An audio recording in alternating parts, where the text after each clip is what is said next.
The most trending word on NBA Draft Lottery night was rigged. Oh, so the Mavericks trade Luka and get Cooper Flagg as a reward? Really? You can just hear the phone call from Adam Silver now.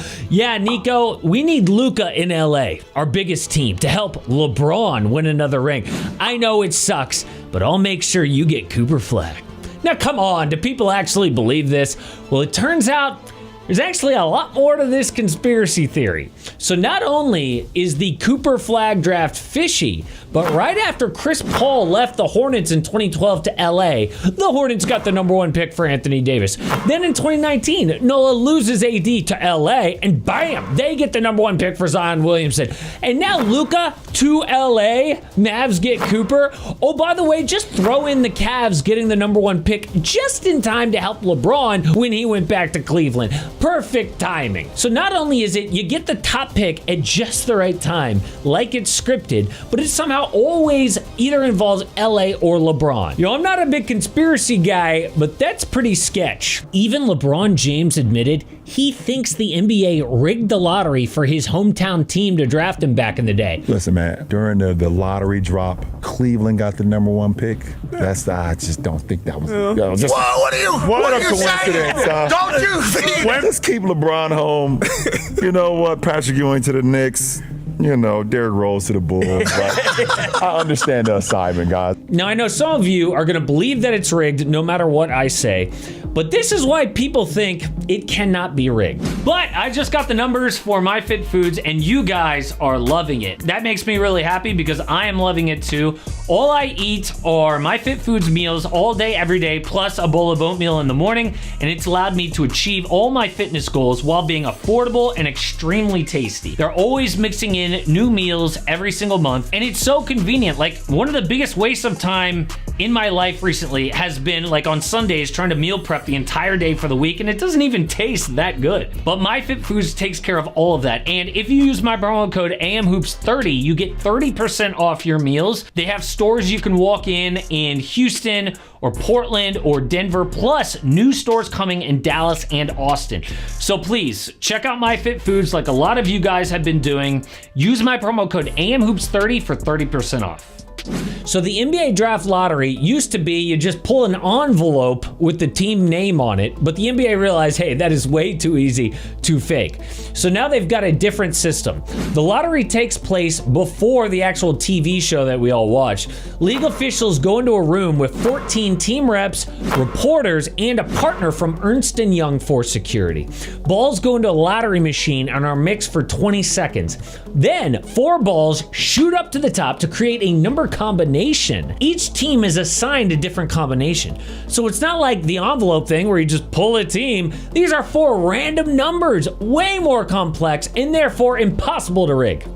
Okay, maybe not impossible, but a lot less likely. But what's really crazy is that Maverick fans don't know how to feel. I mean, you'd think they'd be just pure joy, but the Luka trade ripped their hearts out, and now Nico Harrison lands a get-out-of-jail-free card? No, screw that guy. After they dealt Luka, the team got slammed with injuries. And I mean, to rig this, you had to miss the playoffs, but nobody knew that Kyrie was going to tear his Achilles.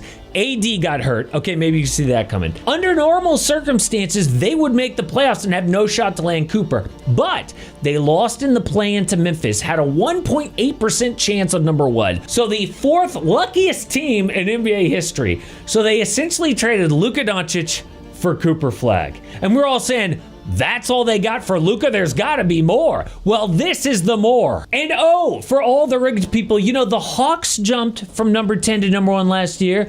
I didn't hear any rigged talk then, but speaking of luck, the Mavs jumped 10 spots to 1. The second luckiest team was San Antonio, who jumped 6 spots, which is also insane, by the way. No one's talking about it.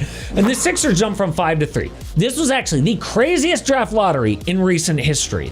But for every lucky team, there's an unlucky. And that means the poor Wizards and Jazz fell 4 spots out of the top 3 to picks 5 and 6. Can you imagine losing all year with a crap team just to land the #5 pick?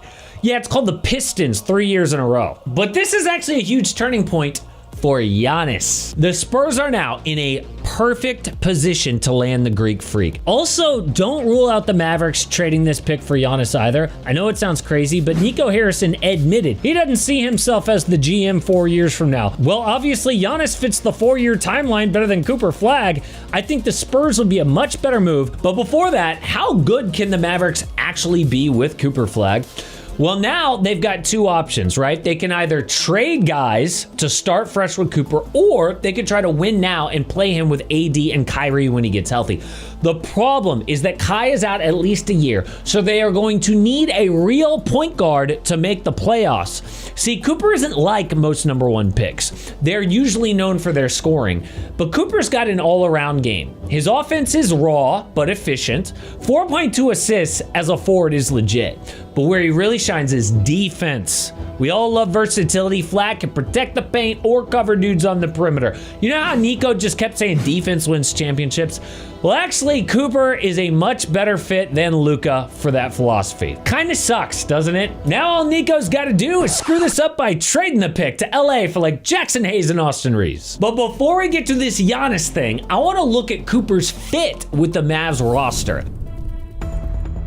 Well, the Mavericks already have three bigs who can defend, AD, Lively, and Gafford. So if they're going to trade to get a legit point guard till Kyrie comes back, Lively or Gafford got to go. I mean, Cooper's so good on defense. Imagine him pressuring and fighting through this handoff while also having one of the best rim protectors in AD parked in the lane.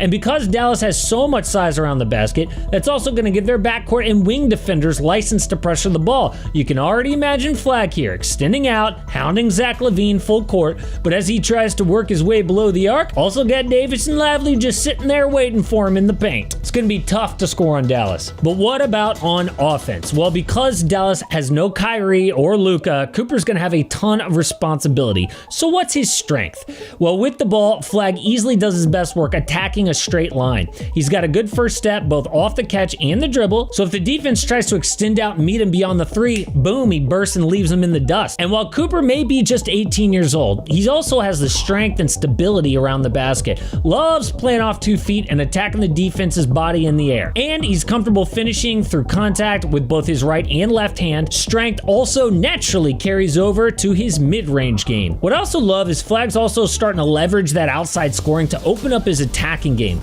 Watch him here go between and lift his eyes up to sell the shot, to then attack the defense's top foot by transferring it back through. Then in the paint, he can get back to playing off 2 feet and initiating contact. But playmaking's legit too. I love this dime where Flagg is attacking across the middle, and watch him use his eyes to sell the kick out to the wing, which moves the defender off his spot and sets up the lob at the rim. But yeah, my main concern here is that he's just 18 years old. Offense isn't his super strength. Be a lot of responsibility on the Mavericks. But the Spurs also got really lucky. They jumped from number 8 to number 2. The no doubt choice is Dylan Harper. Could be the new running mate for Wemby. Harper is a lead guard who can play both on and off the ball, so the Spurs are set up. They have so much talent that as long as Victor Wembanyama stays healthy, it should be them and OKC running the West for a decade. But there's a problem.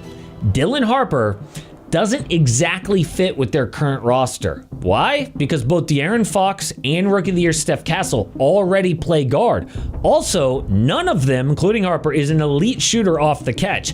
That means they've got a log jam at that position. So they can either draft somebody else, which would be dumb because you don't do that high in the draft. You don't draft for fit, you draft for talent, or make a big trade. And we all know the Spurs have eyes for Giannis Antetokounmpo. The Bucks don't own their picks the next 3 years. Harper would be an amazing guy to go to after Giannis to rebuild. And the Spurs don't have to gut their roster to get the 2-time MVP because Harper's so valuable. So the trade would be Spurs get Giannis, Bucks get Dylan Harper, Harrison Barnes for salary, Keldon Johnson, Jeremy Sohan, the number 14 pick, and another pick in 2029. That is 2 lottery picks plus 1 more and good young players in Sohan and Johnson. What else could the Bucks want? I mean, if Houston's not willing to give up Amin Thompson, Harper is by far the best young talent. It's also crazy, by the way, that the Sixers got number 3, which will probably be Ace Bailey or VJ Edgecombe. Ace is an awesome scoring wing to add to like Jaron McCain, Tyrese Maxey for the future. VJ is a super high upside scoring guard with elite athleticism. Either way, their future beyond Joel Embiid is looking bright. But Giannis is going to be going somewhere. And it really does make it a lot easier for the Spurs to land him. Because, like, could you imagine if they did get number 1 for Cooper Flagg? You're not going to trade Cooper Flagg for Giannis. Cooper is just that good. But now at number 2, yeah, the Spurs really start thinking about it. But who else could land the Greek Freak? Because after what he just leaked to Shams and ESPN, that deal is days away.